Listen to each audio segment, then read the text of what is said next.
Welcome back to Classic Conversation. We were just talking about in the last segment how, the difference between, I guess you said like the millennial generation or even the younger generation versus the older generation when it comes to music production and just like the whole process, work ethic, everything surrounding that. And we started to kind of like venture over into just like the social media aspect of it and the branding aspect of everything. Yeah. Me myself, I went to school. I got my degree in marketing with a specialization in PR and media development. So, just first off, I know media development hasn't been offered in college for that long. You know what I mean? So, even going back to comparing like the new to the old, that's something that I was privileged to be able to be introduced to while I was in school and stuff like that, and to be able to study that. But, from my perspective now, a lot of artists that are coming up in the game just like to put stuff out so fast because there's so much noise around them that it's kind of like they feel like they're in competition mode and they got to put out when it's still like it can just be washed away as well and not even be looked at just because it's a piss poor marketing plan or a piss poor branding plan. And I feel like a long time ago, even like we had Sugar Booger on the last show. And so with that Bangin' on Wax cover, like that shit was like thought out. That shit is classic. That shit is crispy, clean. Even though it was a bunch of dogs on the cover of there, it's like at the same time, it's like they got the point across and it provided aesthetic. And I think that a lot of artists today lack aesthetic. But I would like to hear what y'all think about it. Yeah, for sure. I feel like, we do have to, as an artist today, we do got to release. Right, if nothing else, but it's a streaming game right now. You know what I'm saying? Right. So if I put out a new song today and I could get $10 off of streams in a week, which is nothing, you feel me? I'ma still just want to release another song and then another song and another song. Right. You know what I'm saying? But to his point, the shit just gotta make sense. It gotta just, the presentation is everything. You know what I'm saying? So if it don't look right, then it is gonna get washed away because we got so much. I'm going to just go listen to something that do look right. Right. I'm going to go look at a video that do look right. But if your shit keep on looking right, I'm going to keep on looking. You know what I'm saying? That's why people blow up instantly because it's like, it's instant. It's just there. It's pleasing to the eye. Pleasing to the eye. Yeah, and he's definitely right. Because we're living in a time where all of us have ADD. All of us. It's called an iPhone. Yeah. real talk, because it's like it's like how many albums do we remember of folks that dropped within the last month? Okay. Or see, I can't remember it. It's not like how it was back in the day, where I could drop an album, be hot, milk it for 2-3 years, and come back for another one. If an artist was to do that same thing today, it'd be irrelevant. Yeah, irrelevant. You'll be a has-been. Sure. So, we're living in this culture, especially with these artists who follow the likes of, for example, Gary Vee, where he mentions content is king. So you constantly have to like spit out stuff, right? And like what Jay said, content. You constantly have to drop things. It's a numbers game. Right. Because if one track don't work out one week, that's okay. I got another one right behind it. Right. I could drop 10 singles within a 10-week time frame, and then on the 11th week, make that mess an album. Okay. And then do it all over again. So I got a question to pose to all three of you. So all three of you guys are musicians. I'm not, right? I love everything about music, so I work on the outer structure of the music, just not the actual playing part. You know what I mean? So, my outlook on everything, on the music part is, at this point, the music is not the moneymaker. The music is the driving force to everything else that's going to make you the money, whether it be the merchandise, the shows, whatever you're providing outside of that. But how can you get artists to understand that is so passionate about their music? Like, you guys all write your music, you guys are like heavily involved in your music, the creative process. So how do you get somebody like that to understand the outside as well, because it's not always easy to explain that to somebody as a up and coming artist, because they want to be so divulged into the creative aspect of the music. It's hard to see outside of yourself. At the end of the day, I look at it like this. All four of us are businessmen. Right. You know what I'm saying? So if I come up to you and I tell you, all right, so this is a business, this is how it's gonna go, this is how you get money, and you don't choose to do that, then that's your bad. You know what I'm saying? Someone like me, I understand, like, okay, if I make music, I can use all my other talents, you know what I'm saying, and everything else that I want to do to propel my music. Like, you know, I'm looking at people like Donald Glover, Donald Glover. You know what I'm saying? Look at all the stuff he did. And then with Atlanta, he won in awards and shit. And then he just drops the best video of the year. You know what I'm saying? Songs go triple platinum. Like, you know what I'm saying? You could do everything else and then tie it exactly. Yeah. But here's the thing. Back into music. Yeah, but here's the thing though. I think I'm gonna agree with you on this one. You said we're all businesses, right? Yeah. Right. What do all businesses require? A team. Bam, there you go. You need a team. Facts. You need people who play their roles. Right. And that you trust to play and that you trust to play their roles. Right. Yeah. Because you may be, say you know, I may be the most talented rapper, which I'm not, but just say, for example, I'm a talented rapper, but I also produce. I know how to engineer. I know how to make graphics. I know marketing a little bit. So I named 5 things, right? But does that mean I'm master of all of them? No. Master of none. None. Yeah, I'm master of none. So, you know, one of them out of those 5 things is going to be a bit subpar, right? Yep. So you're going to need somebody on your team that can cover one of each or 2 of each something. Right. You know, somebody, so you can focus on what needs to get done. And that's what a lot of artists fail to realize, that you need a team. You are a business. You are a face of that brand. Right. You need a team. Yeah. Just like with Beyonce. We just see the face. Right. She got her mama designing. She got a whole team behind her. Yeah. Everybody from a person to let her know, okay, you should post this picture on Instagram. Or you should say this. Or you should look this way, dress like this on this show. How about you sing this song on your show? You know, Beyonce has a little bit of say on some things, on some matters, but she has a team that she trusts. Right. That's why she's Beyonce. Same thing with Hov, how him, Biggs, and Dame all was working with Jay-Z. Like, you know what I'm saying? Like, Jay-Z was on the business side of Jay-Z the artist. You know what I'm saying? Yeah. Nah, just to add to what everybody said is, I think it really goes down to trust, right? Like, I can attest to, you know, when I was a rapper, when I was an artist, I more so for necessity, I didn't have a team. I had to do it. I recorded myself. I learned how to produce as a, you know, out of necessity. So production, engineer, record my own sessions, mix my own records. Which included the beat too, because I produced it. So, you know, having to, from beginning to end, I mean, the thing that I would have to pay for is like the graphic arts and everything, the graphic artist. But, you know, everything up to that point was all me. And then promo, you know, is all me. I'm sending emails, trying to get interviews or trying to get my music played on blogs or radio stations, right? I'm having to do all that. And it didn't work out. Because of that, you know, like I realized then how invaluable a team was. Now, obviously, at that point in time, I had to do it by necessity.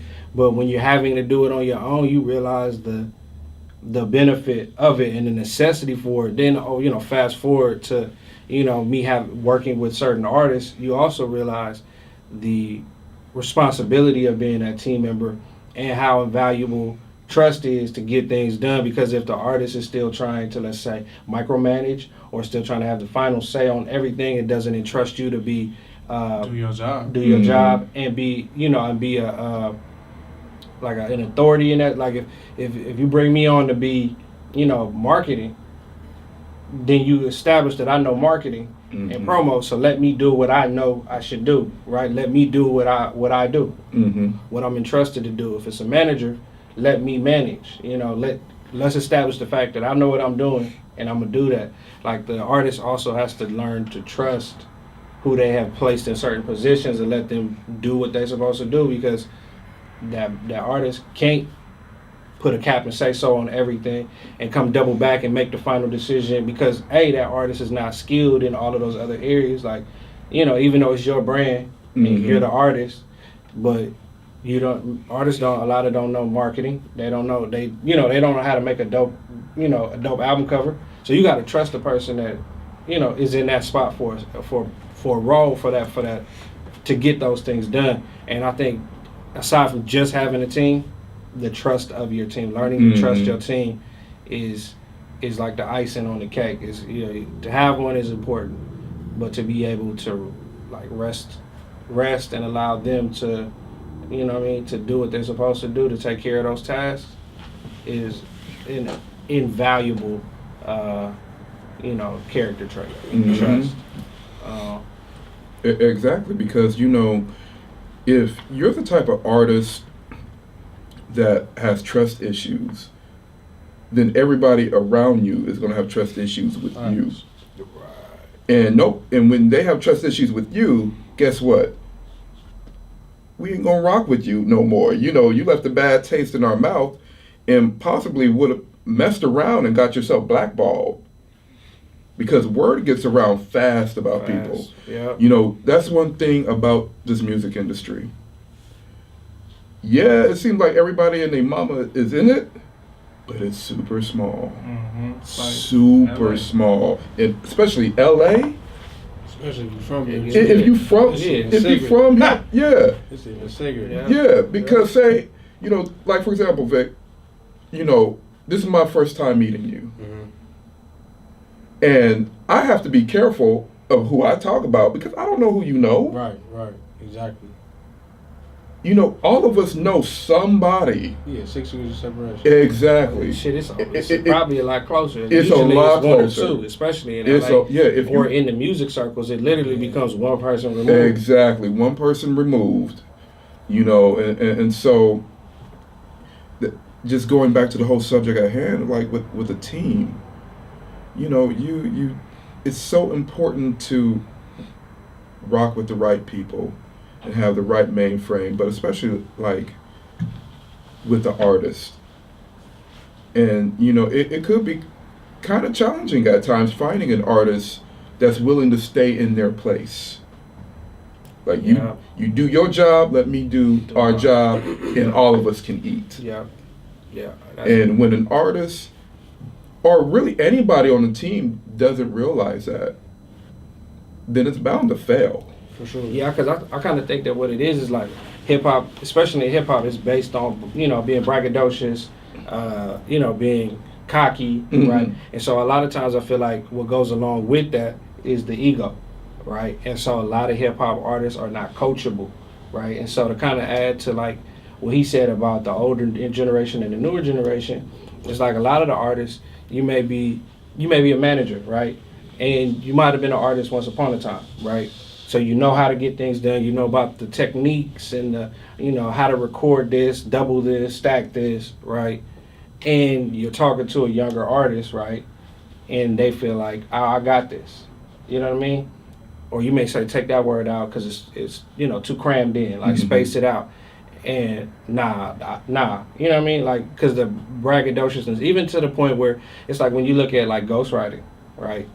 New artists will never let anybody like give them ideas or assist them with a line like, bro, that's a whack line. Why don't you put it like this? It's like, nah, because, you know, I could write it myself. But then once you get in the game and you become a brand, the, you know, the Drakes, the Jay-Z's, the Snoop Dogg's, they letting people write for them because they see it as a project. They see it as a something of quality to give to people. You know, I'm not even saying like lend a whole song to somebody, but a lot of times you see these artists who are really so vain, you know, and so have too much pride, rather, that don't allow them to be coachable And so for somebody else to come in and try to manage them or try to produce them, like a producer is supposed to tell you how to record your song, how to record it to the point where like your vocals come out a certain way, right?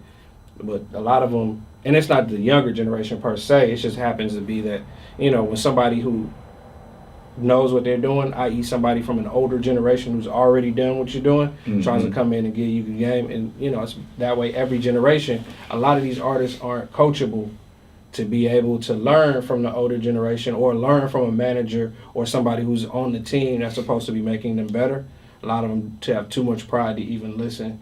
And that's not a generation thing. That's just that comes with the hip-hop ego. The braggadociousness of the hip-hop artist is the ego part comes along with it.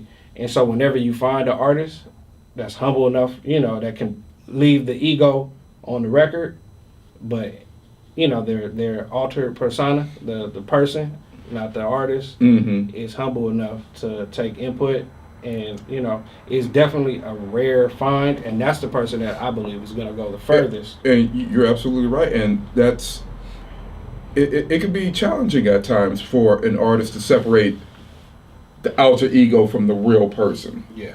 Especially in the studio where it's like, look, you don't have to front. Facts. And you know, when you hear about stories of old school artists, especially legends like Michael Jackson, Aretha Franklin, whoever, they didn't come in the studio and was like, oh, I'm gonna sing this like my way. Like, no, they wanted to be coached. It seemed like after every take, they'll ask, was that good? Yeah, fast. Should I do it over? What do you think?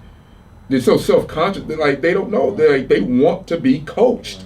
I seen an interview with Jamie Foxx talking about that when he made that record with Kanye.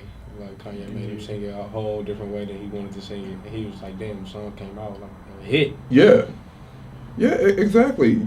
You know, artists don't have all the answers. And once an artist, you know, realizes that and realizes, okay, let me be coachable, then, you know, working with them will be more favorable.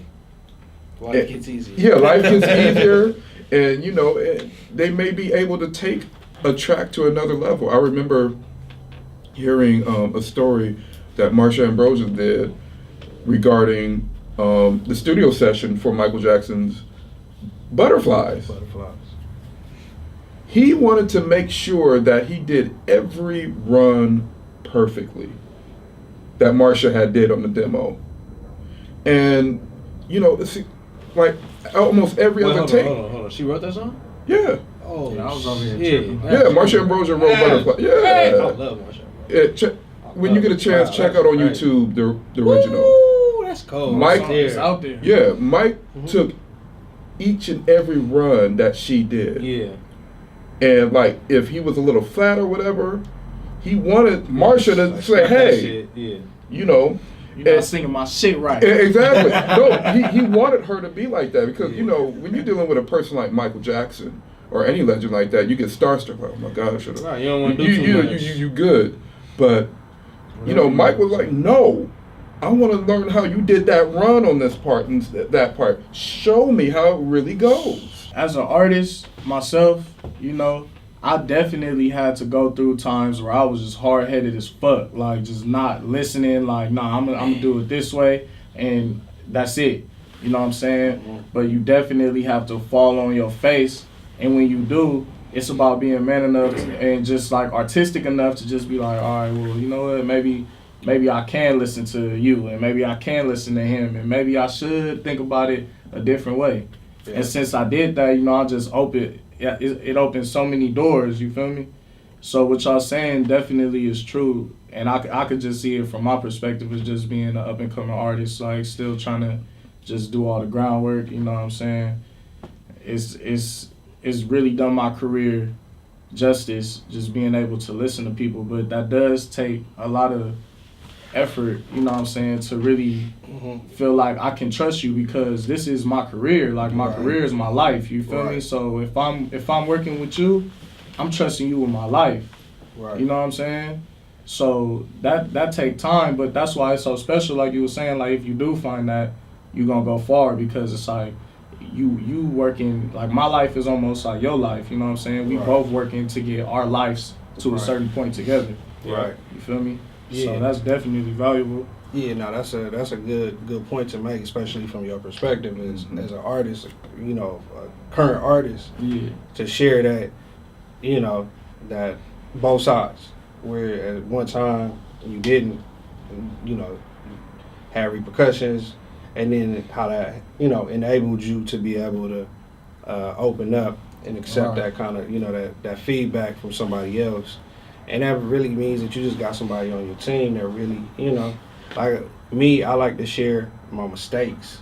You know what I mean? Like, it's just not about, hey, do this different. It's really a lot of times about, hey, do this differently or better than I did it. You know what I mean? Especially coming from somebody that, you know, I was an artist doing the same grind, trying to get the same, you know, the same places you trying to get. Back then, it obviously was more about the labels. So I had sit-downs with every label, you know, Def Jam, Warner Brothers, Sony like 3 times, Beyonce Daddy once, when he was over at Sanctuary Records. And he said he would have signed me both times if he was breaking new artists. But he was only working with established artists. Like, I think at that time he was trying to bring Adina Howard's career back. And both times that they approached him, like he said he would sign me, Walter Randolph at Warner Brothers said he would sign me next time he saw me.